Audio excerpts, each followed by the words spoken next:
उस दिन 21 थे हर एक धुना पे, और पर डे 3 गोश्त से हर एक धुना पे। हर एक धोने पे बढ़ेंगे, मतलब 24 गोश्त से दूसरे दिन हो गए तो तीसरे दिन 27 होश। ऐसे। आपकी उम्र कितनी हुई होगी अभी मेरी उम्र है 23।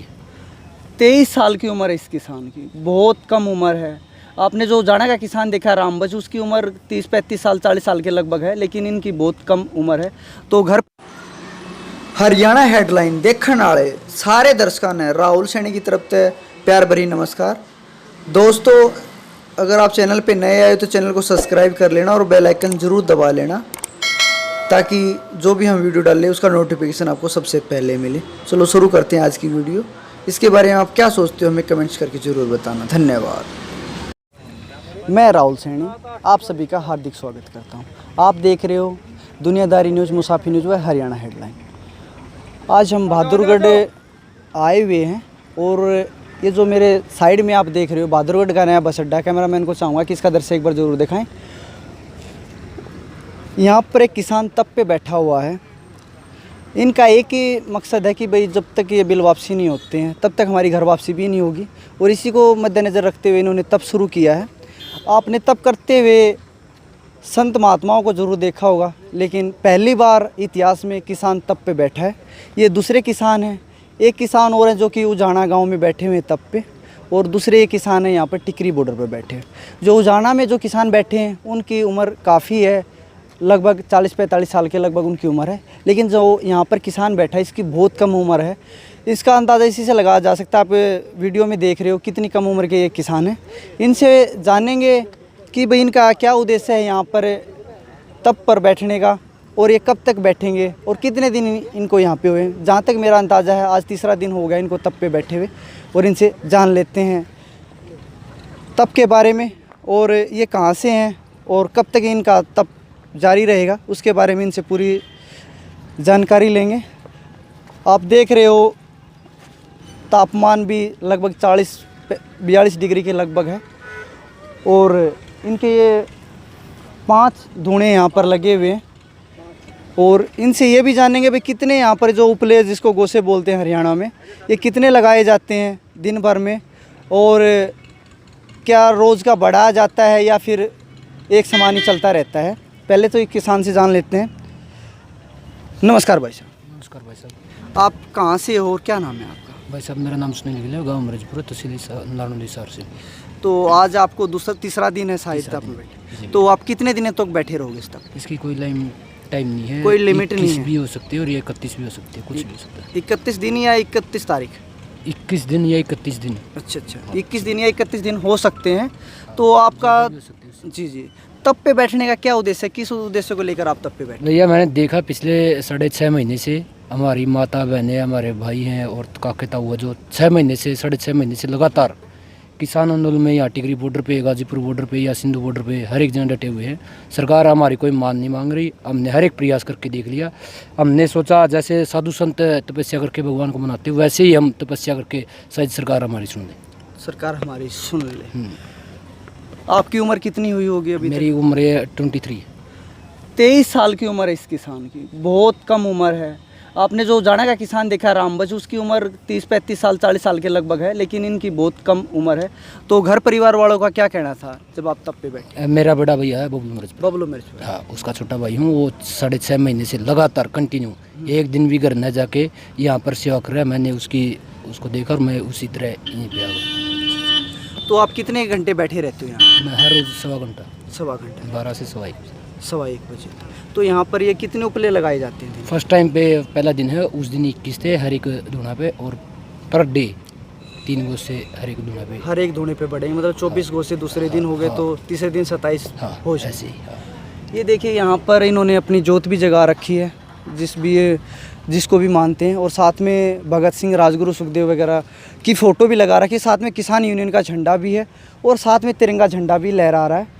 तो एक बार इन धुने के बारे में भी बातचीत कर लेते हैं। यहाँ पर ये देखिएगा ये कितने पास में हैं और खुले आसमान के नीचे बैठे हैं। गर्मी का भी अंदाज़ा लगा सकते हो आप। देखो कितने पसीने आए, और किसान के ऊपर भी देख लो कितने पसीने आए हुए हैं यहाँ पर। और यहाँ पर जो किसान आए हुए हैं इनसे भी जान लेते हैं। नमस्कार जी। क्या कहना चाहोगे आप ये बोलेगा। कोई बात नहीं। क्या कहना चाहोगे जो किसान यहाँ पर धरने पे बैठे? भाई साहब ये कर रहा है वास्तव में ये है किसान जो कि मतलब एक शांतिपूर्वक से मतलब एक सरकार को मैसेज देना चाहता है भाई हम अपनी मांग है जो जायज़ है वो हमारी पूरी की जाए। एक होता उद्धर रूप, वो मत करो, ये रूप करो, ये सरकार के ये मैसेज है। शांति प्रिय बैठे ये हैं। शांतिपूर्वक धरना है, ये हम किसी को किसान परेशान भी नहीं कर नहीं, रहे। किसी को परेशानी ना कोई रोड जाम है ना कुछ और है। खुद ही परेशानी उठा रहे हैं खुद जितनी आपकी ज़िंदगी का खुद का स्वास्थ्य के बारे में भी नहीं सोचते हुए, किसान के बारे में, हर वर्ग के बारे में सोचते हुए ये धरने में बैठा। हम इस भाई के साथ हैं, ठीक है। दूसरी बात, जैसे कभी वहाँ पे हंगामा कर दिया, वहाँ पे हंगामा कर दिया ना, तो ये हर किसान की आवाज़ है। ये नहीं आवाज़ होती है दिल की होती है और परमात्मा की होती है। किसान वही होता जो खेत में बोता है और अपनी फसल काट के दूसरा को पेट भरता है। वो किसान नहीं है कभी किसका रास्ता रोक लिया, कभी किसका रास्ता रोक लिया। उसमें क्या होता है, कोई मंत्री नहीं रुकता, ना मोदी रुकता, ना कोई एमएलए रुकता, ना खट्टर रुकता, ना केजरीवाल रुकता। वो एक पार्टीबाजी के लोग हैं। रुकता कौन है? एक आम आदमी। पिसता कौन है? एक आम आदमी। हर आदमी की मतलब जीवन रेखा का जो भी चीज़ चाहिए हमें दिनचर्या की, वो उस पर प्रति वो बाधा डलती है, जिसके कारण हमारा आंदोलन बिल्कुल बिगड़ती स्थिति पे चलता जाएगा। उससे क्या होगा, फिर बाद में ये आंदोलन भाई ये इस जाति का, ये इस जाति, फिर ये चला जाएगा जाति आधार पे बिल्कुल फिर ये फ्लॉप हो जाएगा आंदोलन। अगर हमारी मांग है, हमारी केंद्र सरकार से मांग है कि हम हमारे बारे में सोचा जाए। हम किसान हैं, हम किसानों के बारे में सोचा जाए। हम आपका पेट भरते तो हमारा भी भरने के लिए सोचा जाए। हम भी छोटे छोटे लगते हैं खेत के अंदर, बड़े बड़े लोग हैं, हम अडाने अंबाने के हैं, 2-2 साल के होते ही क्लबों में जाने लगते हैं। हम कहाँ पे जाते हैं? कॉलेज में जाते हैं ना, तब भी दोपहर के बाद में किताब रख के बाद में खेत में जाते हैं। नहाते नहीं 2-2 दिन तक, अगर पानी का वार है। वो किसान है। फिर किसान के बारे में सोचे तो गवर्नमेंट, तभी तो वो होगा।